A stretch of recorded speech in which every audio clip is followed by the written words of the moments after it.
Mycobacterium leprae. Cette bactérie a été découverte seulement en 1874 par le scientifique norvégien Herard Hansen. Son nom de famille a donné nom à la bactérie et à la maladie. Bactérie de Hansen et maladie de Hansen. Mais cette maladie porte depuis des siècles un autre nom, la lèpre. Cette bactérie est la responsable de 2 maladies en une.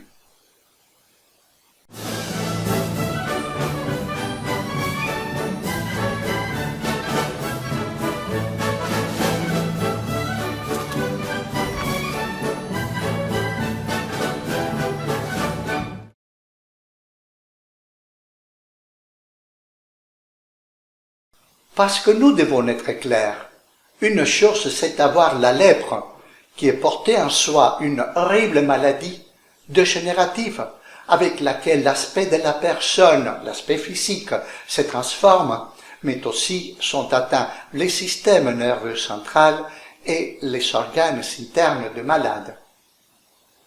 Être lépreux, c'est pas seulement subir la maladie, comme si ce n'était pas déjà une énorme croix, mais c'est également le mépris et le rejet des autres. Par des découvertes archéologiques et par des récits, même par la Bible, on sait que l'humanité connaît cette maladie depuis au moins 4000 ans. Les civilisations anciennes d'Égypte, de Chine et de l'Inde du Nord nous en parlent, et toujours dans les mêmes termes. Dans le nord de l'Inde, elle continue d'être une maladie endémique.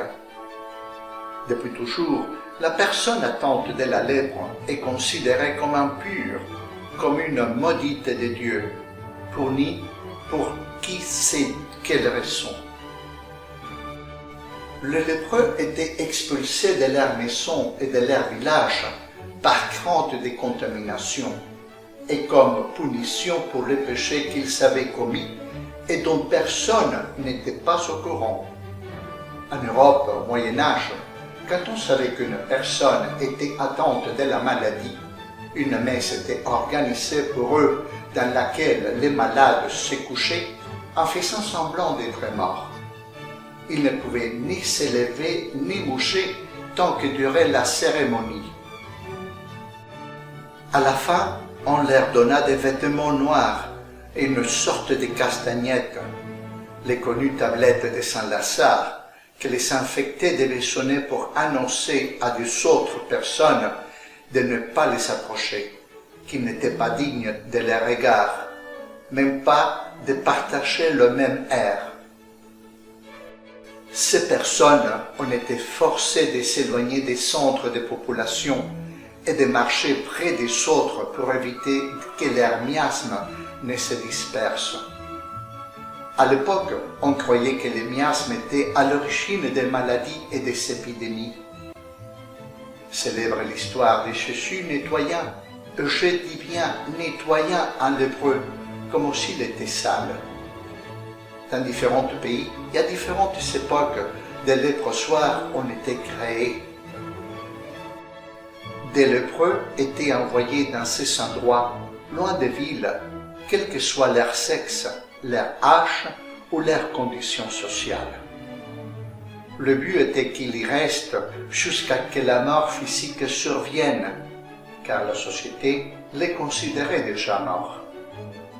Malgré le fait que depuis les années 80, il existe un traitement avec différents types d'antibiotiques et qu'il démontrait de manière fiable son efficacité, des cas de lèpre continuent de se produire dans le monde.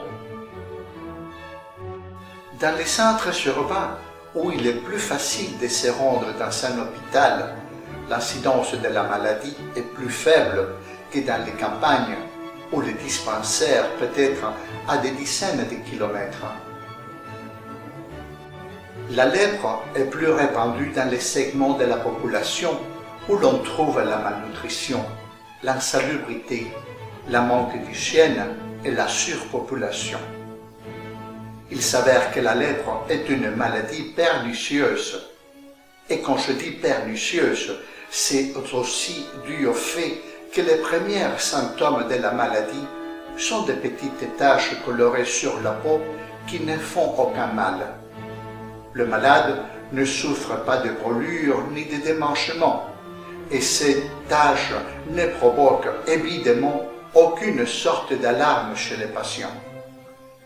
Lorsque la maladie est déclarée, c'est parce qu'il n'y a pas de retour en arrière. L'incubation dure 5 ans, voire plus.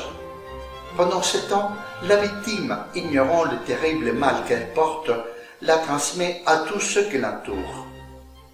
Les moyens de transmission sont des excroissances nasales, donc une grippe peut être un facteur majeur de contamination. Dans certains pays où l'incidence de la lèpre est encore élevée, comme Madagascar ou la Côte d'Ivoire en Afrique, les personnes touchées, lorsqu'elles meurent, même après leur mort, sont traitées avec mépris et répulsion. Leurs corps n'ont pas le droit de reposer dans des cimetières à côté des autres, de peur que les sceaux des lépreux ne contaminent les sceaux des non-malades. Aujourd'hui, les léprosoirs ont été progressivement fermés dans le monde, en raison du fait qu'à partir du moment où une personne affectée commence à prendre ses multiples traitements antibiotiques, le lendemain matin, elles ne sont plus contagieuses. Le problème de la lèpre est que malheureusement à ce jour, il n'y a pas de diagnostic précoce, de prise de sang ou de quelque sorte que ce soit qui nous permettent de découvrir avant que les premiers symptômes n'apparaissent que la maladie est déjà présente. Il y a plusieurs laboratoires de pharmacologie dans le monde qui travaillent ensemble pour trouver ce traitement précoce permettant d'éradiquer cette maladie de la surface de la Terre. La lèpre n'est pas exclusive des êtres humains. Des autres primates souffrent également de la lèpre. Même les tatous, qui n'a rien à voir avec un primate, portent aussi la lèpre. D'ailleurs, c'est le principal vecteur de transmission dans la presqu'île de Floride, parce qu'il y a des personnes qui mangent des tatous.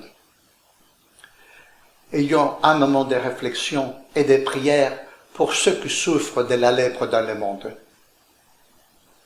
C'est ainsi que je finis mon émission d'aujourd'hui. Vous pouvez le dire à vos amis, vous pouvez vous souscrire si vous ne l'avez pas encore fait. Et comme d'habitude, je vous dis à la prochaine.